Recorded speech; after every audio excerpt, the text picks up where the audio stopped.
ब्रह्मार्पणं ब्रह्माहवि ब्रह्माग्नो ब्रह्मणाहुतं ब्रह्मेव तेन गन्तव्यं ब्रह्मकर्मा समाधिनाम् ॐ सहना भवतु सहनो भुनक्तु सह वीर्यं करवावहै तेजस्विनावधीतमस्तु मा विद्विषावहै। ओम મિત્રો, આ ગાયનું ઘી એક જ એવું ટોનિક છે કે જે તમારા સંતાનોને એટલી ઉર્જા ને તેજ આપે કે પાણાને પાટું મારે ને તો પાણો ફાટી જાય. બાકી તો લબુસબુ પાણીપુરી ને ઢોસા ને ઢીકડું ને પૂછડું ખાઈ બજારનું આ હાજીના મોટાવાળું જેને વ્હાઈટ પાવડરવાળું ખાય કુરકુરિયા ખાય અને એ છોકરા ભાઈ પાટું મારે ને તો પાણો ન ભાંગે. એ છોકરાઓને તો કાયમ ધ્યાન રાખવું પડે તમારે.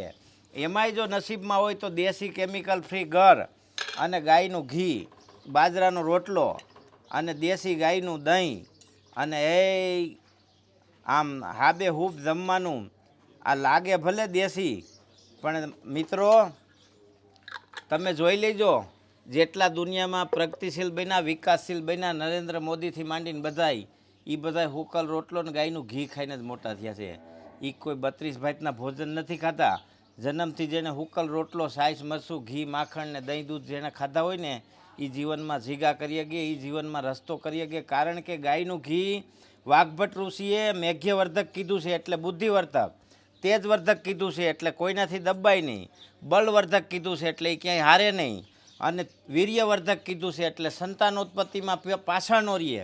આ ગાયના ઘીના ગુણ છે અને આનાથી મનુષ્યનું નિર્માણ થાય ને આનાથી આધ્યાત્મિક ઉન્નતિ થાય, આનાથી ફિઝિકલી શારીરિક ઉન્નતિ થાય અને આનાથી માનસિક શાંતિ મળે.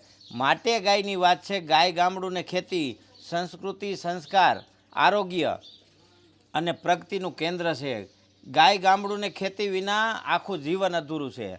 અને એમાંય ગાય ગામડું ને ખેતી એની વાત જે થતી હોય ત્યાં બાજરાના રોટલા, ગાયનું ઘી, ગર, ગાયનું દહીં, ગાયની સાઈસ, ગાયનું માખણ, આવા પંચગવ્યના આહાર જે માણસ લેતા હોય ને એના જીવનનો વિકાસ થાય. બાકી તો હાજીના મોટા અને બજારના સફેદ પાવડરવાળું ખાધેલું હોય ને એની લિમિટ હોય ને એ હંધાય તમે જાણો જ છો. એના વિશે મારે વધારે કાંઈ બોલવું નથી. બાળકોને તેજસ્વી અને ઉર્જાવાન બનાવવા હોય તો ગાયનું ઘી, દૂધ અને દહીં, પંચગવ્ય અત્યંત મહત્ત્વનું છે.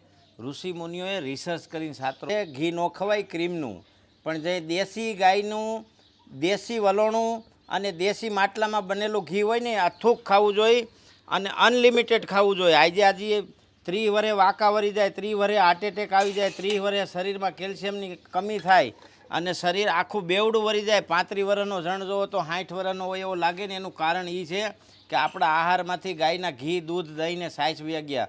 ગાયનું ઘી એક જ એવી વસ્તુ છે કે જે તમે અનલિમિટેડ ખાઈ શકો. અને કદાચ તમે મોટા શહેરમાં રહેતા હોય ને ત્યાં દૂધ ન મળતું હોય તો 31 લીટર દૂધમાંથી 1 કિલો ઘી બને. એટલે તમે 1 ચમચી દૂધ ઘી ખાવ ને એટલે 1 લીટર દૂધ ખાધું ગણાય. એવું નથી કે તમે દૂધ ખાવ તો જ લાભ થાય, તમે ઘી મગવીને ખાઈ શકો.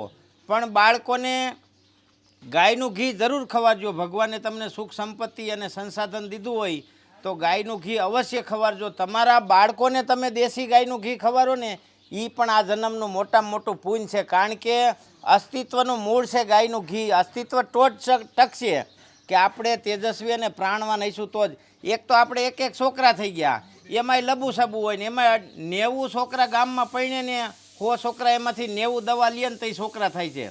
હજી 25 વર્ષ પછી શું દશા છે? અટાણે આ દશા છે. તો જો ગાયનું ઘી અને પંચગવ્ય જીવનમાંથી ગયા ને એટલે અસ્તિત્વનો વિનાશ થઈ ગયો. ગાયનું ઘી અને પંચગવ્ય જ માનવ જાતિ, ખાલી હિન્દુ માટે વાત નથી, આખી માનવ જાતિનું અસ્તિત્વ જો ટકાવવું હોય તો ગાયનું ઘી અને પંચગવ્યથી જ ટકે.